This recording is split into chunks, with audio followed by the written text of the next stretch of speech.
Bonjour à tous. D'abord, merci de m'avoir invité.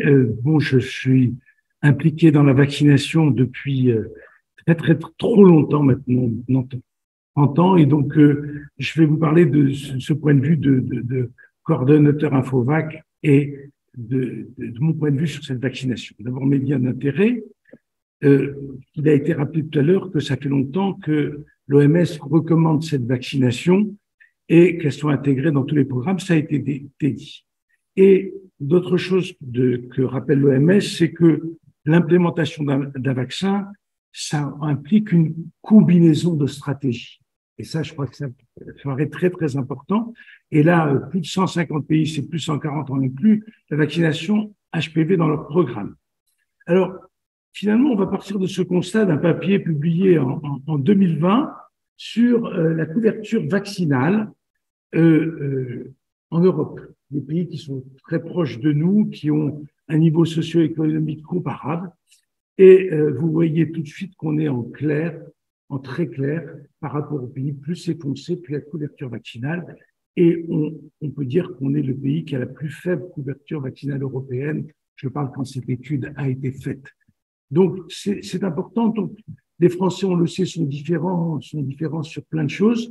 Mais je voudrais vous faire remarquer sur cette diapo que l'exemple ne vient pas toujours du Nord. On a toujours un peu d'admiration sur les vaccinations collaborateurs, mais aujourd'hui, en tout cas en pédiatrie, ce qui vaccine le mieux, c'est l'Europe du Sud.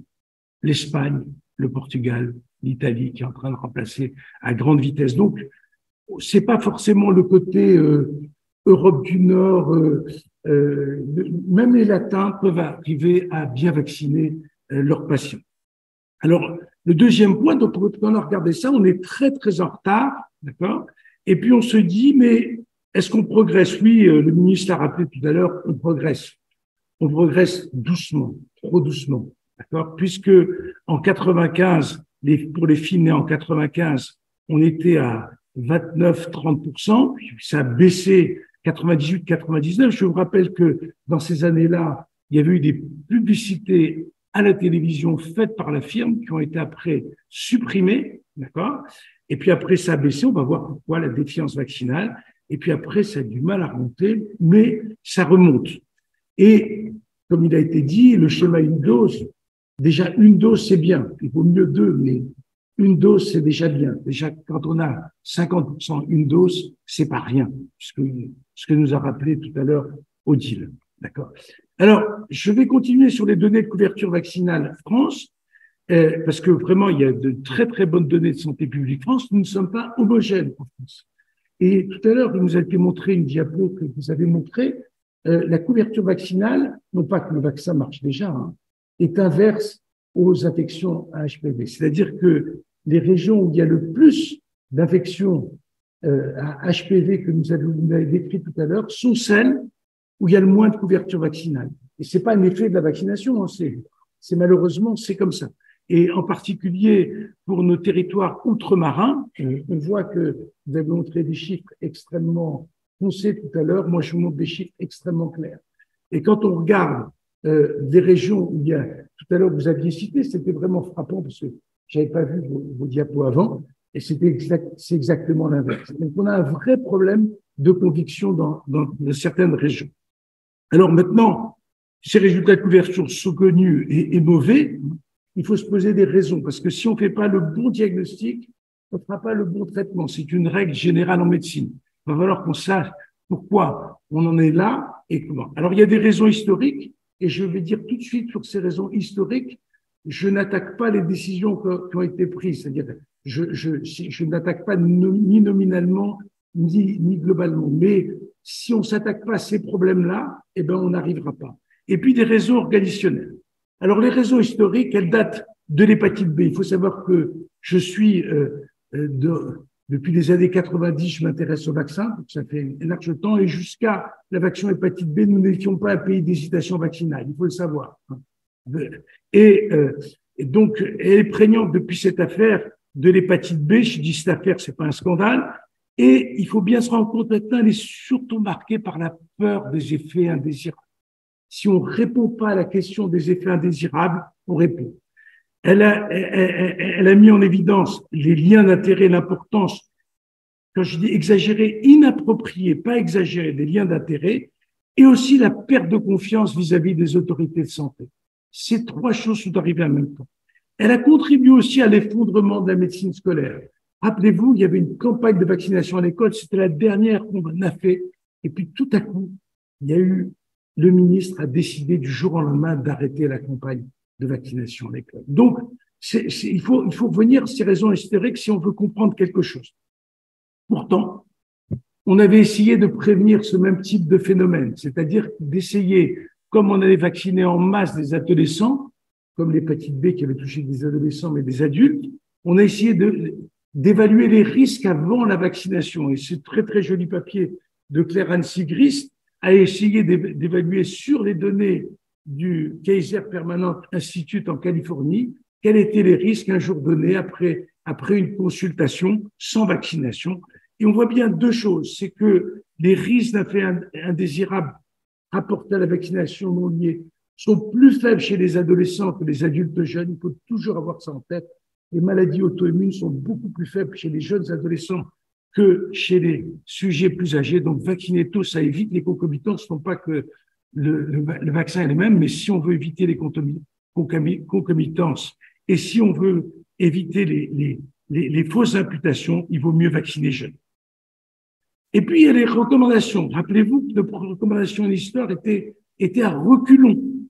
À reculons, je vous rappelle, avant, je relis le texte, mais je ne vais pas passer du temps de ça, c'était juste pour se dire que la recommandation venait après un certain nombre d'avis disant il faut absolument organiser le frottis partout, il faut que des formations soient pour la sexualité, et après on arrive à la recommandation.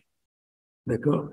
Et cette recommandation qui était vraiment limitée, 15-23 ans, juste avant, ce n'était pas très encourageant, mais il va falloir être plus positif si on veut arriver à ça.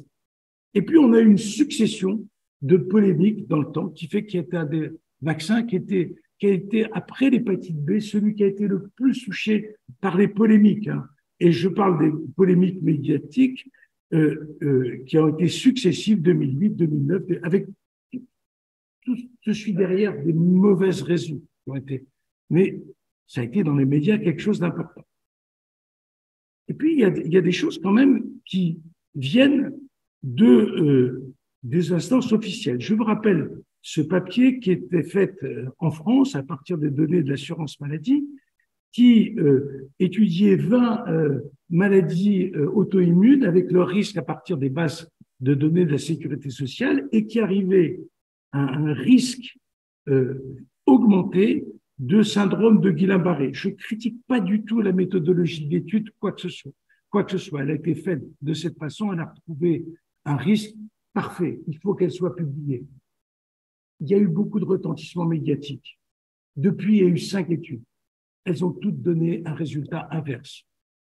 A-t-on vu les autorités de santé reprendre ces études et refaire le point sur ça, disant finalement, est-ce que nous, autorités de santé, on pense qu'il y a un vrai risque, il n'y a pas de vrai risque. C'est resté dans la cicatrice des gens. Et vous savez, les mauvais souvenirs restent comme ça.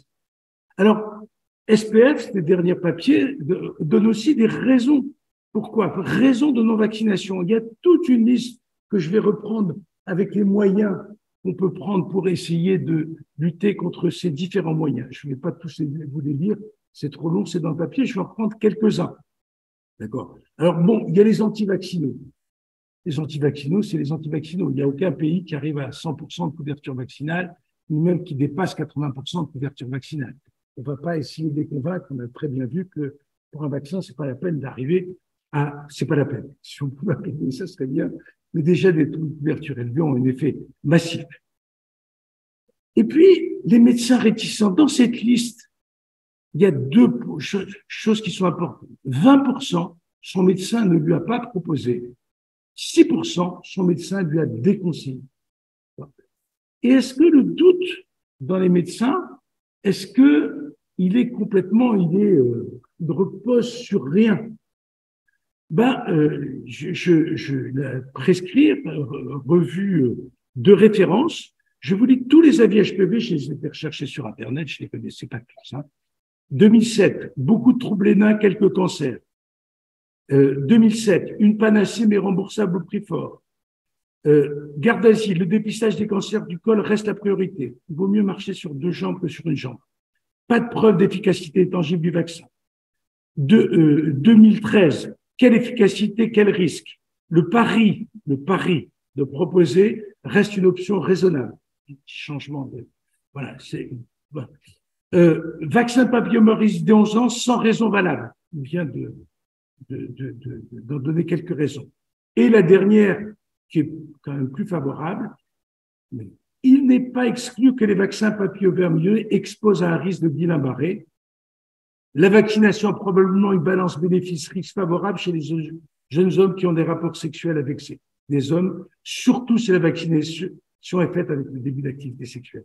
Alors, je sais pas, on se retrouve, si on se trouve là, donc ça veut dire que les médecins ont besoin d'être convaincus. Alors, les cibles de la campagne d'une information de grand public, je reprends encore les chiffres de Santé publique. Ce vaccin est dangereux, peu d'effets secondaires, je reviens. Peur des effets secondaires, je reviens sur si on ne s'attaque pas à ce problème-là dans la campagne. Ce vaccin n'est pas utile, nécessaire, ne se sent pas à risque, on peut convaincre, ne sait pas, ne sait pas que sa fille devait être vaccinée, pas entendu parler, manque d'informations. On voit que la campagne grand public a encore un rôle important dans ça. Alors, les arguments pour la vaccination scolaire, en dehors de ce qu'il vient de dire, oublie ne prend pas de temps, c'est vrai. Je vous assure que c'est pas simple de voir des adolescents en consultation. Ils fréquentent pas si souvent que ça nos cabinets médicaux, ils le fréquentent souvent pour une raison aiguë équivalente. Donc, il faut vraiment, son médecin ne lui a pas proposé et déjà sexuellement proactif trop tard. Alors, maintenant, récemment, à Eurogine, il y a une revue systématique de la littérature sur les programmes de vaccination au sein des programmes nationaux. Et je reprends les principaux éléments. 1, il n'y a pas de stratégie unique. La vaccination à l'école, c'est très bien, il faut absolument qu'on la mette à place, mais comptez que sur ça, ça ira pas. 11 études ont montré que les campagnes de sensibilisation du grand public sont corrélées avec des couvertures vaccinales plus élevées. Il faut les faire. 8 études de formation et d'évaluation des professionnels de santé. On y est. Il faut y aller. On a vu les doutes. Et maintenant, nous avons des nouveaux vaccinateurs avec les dernières recommandations. D'accord ? 14 études ont montré que des systèmes d'invitation de rappel pour les parents obtiennent des couvertures vaccinales plus élevées. Ce n'est encore pas possible en France, légalement, pour un médecin de reconvoquer à l'âge de 11 ans par son logiciel métier, de reconvoquer les gens. 10 études ont montré que les programmes de vaccination à l'école obtiennent des couvertures vaccinales plus élevées. Alors, il y a une expérience qui a été faite donc dans le Grand Est, et cette expérience est intéressante, montre des résultats positifs, et elle a été précédée d'une campagne d'information, etc. Je suis moins optimiste que le ministre parce que finalement, on voit que le taux d'acceptation au final, ça a été 25% supplémentaire. C'est pas rien, 25%. Ça peut permettre de franchir un cap. Mais on voit bien que ça ne sera pas suffisant. Il faut se baser sur ça, mais il faut voir pourquoi ce qui n'a pas marché. Donc, l'État s'engage. On pourrait dire enfin, mais enfin, ne boudons pas notre satisfaction. Donc, on est très content que l'État s'engage. Joseph, tu l'as dit, on a un tournant. On a eu l'impression pendant des années de plaider dans un désert. On n'a plus ça. Alors maintenant, un certain nombre d'interrogations pour la médecine scolaires devront être précisées. Qui pourra vacciner en milieu scolaire? La médecine scolaire, elle est dans un état de déliquescence. Elle ne pourra pas l'assurer, en tout cas, pas sans un plan de sauvetage de celle-ci, et le plan de sauvetage va mettre plus des années. Il faudra fonctionner sur un mode Covid, des médecins extérieurs venant vacciner à l'intérieur de l'hôpital, ou des médecins, excusez-moi, des professionnels de santé pouvant vacciner, parce que ça va bien au-delà des médecins. Qui doit vacciner? Qui doit-on vacciner? Donc, certes, la vaccination avant 17 ans et même plus jeune. Quelle prise en charge? Alors, il faut savoir qu'aujourd'hui,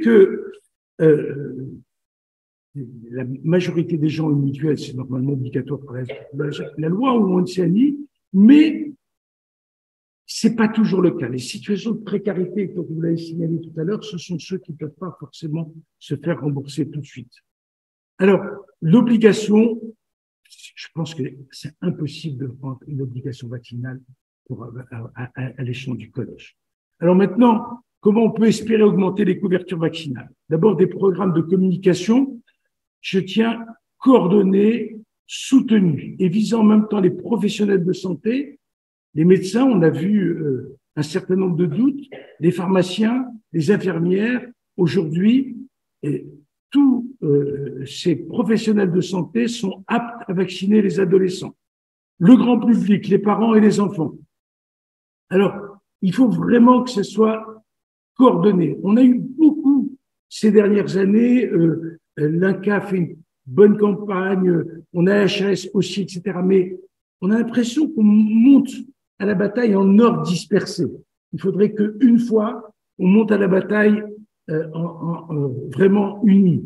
L'État, les agences et par exemple l'ANSM, refaire un point sur la tolérance des vaccins, dont on sait aujourd'hui, toutes les analyses internationales montrent qu'elle est bonne et excellente, de relancer ces avis-là, c'est très important. Les sociétés savantes, les ordres ont un rôle important aussi, rappelant aux médecins leur devoir en termes de couverture vaccinale. On ne peut pas se contenter de critiquer des mesures, ça fait partie.